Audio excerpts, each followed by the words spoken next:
اعلام الورا، یہ شیعوں کی معتبر کتاب ہے، اور شیعوں کے شیخ ابو الفضل بن حسن التبریسی، ٹھیک ہے، یہ ان کی کتاب ہے۔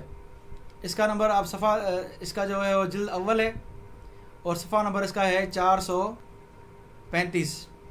واضح لکھا ہوا ہے کہ فخرج علیہ السلام لیلۃ احد للیلتین بقیتا من رجب متوجہا نحو مکۃ ومعہ بنوہ وبنو اخیہ الحسن واخوتہ وجل اہل بیتہ، کہ سیدنا حسین رضی اللہ تعالیٰ عنہ جو ہے وہ لیلۃ الاحد یعنی ہفتے کے دن نکلے، رجب میں ابھی کچھ دن باقی تھے، رجب آنے سے پہلے نکل گئے تھے، ٹھیک ہے جی، کہاں؟ مکے کی طرف، اور ان کے ساتھ کون تھے؟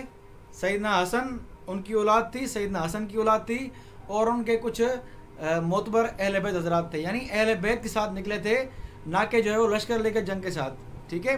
اس کے بعد اب آگے چلیں، آگے کیا لکھا ہوا ہے؟ وخرج الحسین علیہ السلام وہ یقول، مدینہ سے نکلے، کیا بول رہے تھے؟ فخرج منہا خائفا یترقب قال رب نجنی من القوم الظالمین۔ جب یہ مکے کی طرف نکل رہے تھے تو یہ آیت پڑھ رہے تھے کہ فخرج منہا یعنی حضرت موسیٰ علیہ السلام اپنی قوم سے نکلے خوف کی حالت میں، ٹھیک ہے، اور کیا کہہ رہے تھے کہ اے اللہ مجھے اس ظالم قوم سے نجات دے۔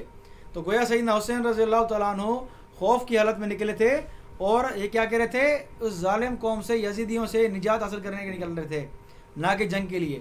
تو ان کا خروج مقصد تھا ہی نہیں، جب ان کا خروج مقصد تھا ہی نہیں تو یہ کہنا کہ وہ خروج کے لیے نکلے تھے اور واجب القتل ہیں، تو یہ ان راوزیوں کے اول درجے کی جہالت ہے، گویا اپنی کتابوں سے بھی ناواقف ہیں یہ، ٹھیک ہے۔ اور آگے چلیں، یہ تاریخ کی کتاب ہے الکامل فی التاریخ، یہاں آپ دیکھیں، یہاں اس کا نمبر جو ہے وہ سن جو ہے وہ 30 سے لے کر 64 تک کے واقعات ہیں۔ آگے چلیں، صفحہ نمبر ہے 379، ٹھیک ہے۔ سیدنا حسین رضی اللہ عنہ نکلے، لیکن ان کی اولاد ساتھ تھی، اہل بیت ساتھ تھے، لیکن ان کے بھائی جو تھے محمد حنفیہ وہ ساتھ نہیں تھے، ٹھیک ہے۔ انہوں نے کیا کہا؟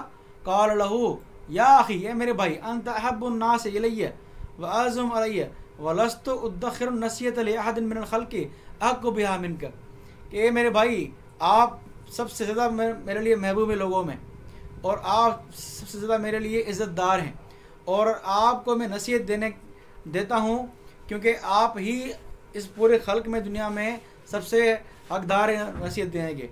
پھر کیا؟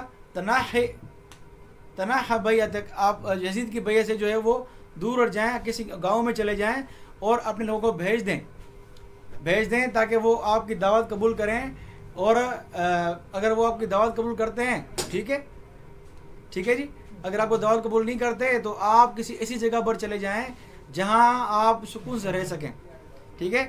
قال سیدنا حسین نے کہا، قال حسین فأین اذهب، میں کہاں جاؤں یا اخی، میرے بھائی میں کہاں جاؤں؟ سیدنا حسین نے کہا ابن حنفیہ سے، تو انہوں نے کہا قال انزل مکۃ فإن اطمأنت بک الدار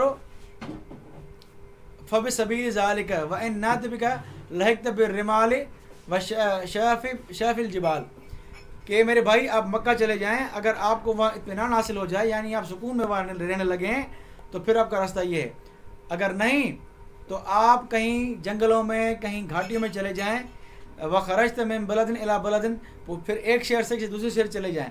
اب ابن حنفیہ بھی سمجھ رہے ہیں کہ حسین رضی اللہ تعالیٰ عنہ خروج کے لیے نہیں نکل رہے، وہ صرف یزیدیوں سے اور ان کی بیعت نہ کرنے سے جو ہے وہ ٹال مٹول کر رہے ہیں، یعنی سیدنا حسین کے بھائی بھی سمجھ رہے ہیں کہ یہ حسین نے خروج نہیں کیا، لیکن ان جہلاء نے سمجھ لیا کہ جو ہے وہ حسین خروج کر رہے ہیں، ٹھیک ہے۔ آگے چلیں، یہ جناب المعدد شیعہ پیش کرتے ہیں اس کو، کتاب اہل سنت کی، لیکن حقیقت میں شیعہ کتاب ہے، یہ الگ بحث ہے، اس کو چھوڑیں، لیکن اس کے حوالہ دیکھیں ذرا۔ وقال لو محمد حنفیہ، کیا کہا ابن حنفیہ نے؟ اس کا صفحہ نمبر 288 289، ٹھیک ہے جی، اس کا صفحہ نمبر یہ ہے۔ کیا ان کے بھائی نے کیا کہا؟ یا اخی انی خائف علیک ان یقتلوک، میرے بھائی مجھے خوف ہے کہ اب قتل کر دیں گے آپ کو۔ یہ فقال انی اقصد مکۃ فإن كانت لي آمن فاقمت بها والا لحقت بالشیاب والرمال حتى انظر ما يكون۔ یہاں سیدنا حسین نے کیا کہا میرا ارادہ ہے کہ مکہ جاؤں، اگر میرے لیے وہاں امن ہوگا، میرے لیے وہاں سکون ہوگا تو میں وہاں رہوں گا۔ تو گویا سیدنا حسین رضی اللہ تعالیٰ عنہ جنگ نہیں کرنا چاہتے تھے، وہ امن و سکون کی جگہ جاتے تھے۔ اگر نہیں تو پھر میں کہیں گھاٹیوں میں اور چلا جاؤں گا، کہیں ریگستانوں میں، ٹھیک ہے۔ ثم ودعوا وخرج فی جوف اللیل وذلک لثلاث مضر من شعبان، یہ شعبان سے پہلے کی بات ہے، ٹھیک ہے۔ فلزم الجاد ویسیر ویتلو هذه الآیہ فخرج منها خائفا یترقب، پھر یہ نکلے اور یہ کون سی آیت پڑھ رہے تھے؟ وہی آیت جو میں آپ کے ساتھ پڑھی، جو موسیٰ علیہ السلام نکل رہے تھے اپنی قوم سے، کہ وہ خوف کی حالت میں تھے اور کہہ رہے تھے کہ اے اللہ مجھے ان ظالموں سے بچا۔ تو گویا سیدنا حسین رضی اللہ عنہ کا موقف کیا تھا کہ میں کہیں امن و سکون سے رہوں، بغیر کسی فتنے فساد کی رہوں۔ یہی بات آپ دیکھیں مقتل ابی مخنف، یہ شیعوں کی معتبر کتاب، صفحہ نمبر ہے اس کا 27۔ امام حسین مدینہ سے حضرت موسیٰ بن عمران علیہ السلام کی طرح نہایت خوف و پریشانی کی حالت میں نکلے، کوئی دوسرا سوائے اہل بیت رسول کے ان کی پریشانی اور خوف میں شامل نہ تھا۔ تو حسین رضی اللہ عنہ کا حال کیا تھا کہ وہ خوف کی حالت میں نکلے اور وہ بچنا چاہ رہے تھے یزید سے، نہ کہ جو یزید سے لڑنا چاہ رہے تھے، ٹھیک ہے۔ اسی لیے وہ کوفہ اس لیے جا رہے تھے کہ اہل کوفہ نے خطوط لکھے تھے ان کو کہ آپ ہمارے پاس آئیں، ہمارے پاس ساری تیاریاں ہیں، ہم آپ کے لیے جو ہے وہ پھل تیار ہیں۔ یعنی سیدنا حسین رضی اللہ تعالیٰ عنہ وہاں جا کر خود کو سکون سے رہنے کے لیے سمجھ رہے تھے کہ وہاں میں سکون سے رہوں گا، کیونکہ جو خطوط لکھ رہے ہیں سارے میرے چاہنے والے ہیں اور مجھے بلا رہے ہیں، تو وہاں میں سکون سے رہ سکوں گا، ٹھیک ہے۔ تو بہرحال سیدنا حسین کا موقف کوئی جنگ کا نہیں تھا کہ خروج کی بات کر کے یہ جاہل لوگ کہہ رہے ہیں کہ وہ گویا واجب القتل ثابت ہو رہے ہیں۔ تو ایک تو خود وضاحت کر دی مفتی صاحب نے کہ میرا یہ مطلب تھا ہی نہیں، دوسرا یہ کہ خود سنی اور شیعہ کتب سے واضح ہو رہا ہے کہ سیدنا حسین رضی اللہ عنہ کا کوئی ایسا مقصد تھا ہی نہیں خروج کا۔ اس پہ اور بہت دلائل ہیں، لیکن وقت کی وجہ سے، ویڈیو کے لمبے ہونے کی وجہ سے میں نے صرف آپ کے سامنے یہ دلائل دیے ہیں مختصر۔ اللہ سے دعا ہے اللہ میں سمجھ توفیق عطا فرمائے۔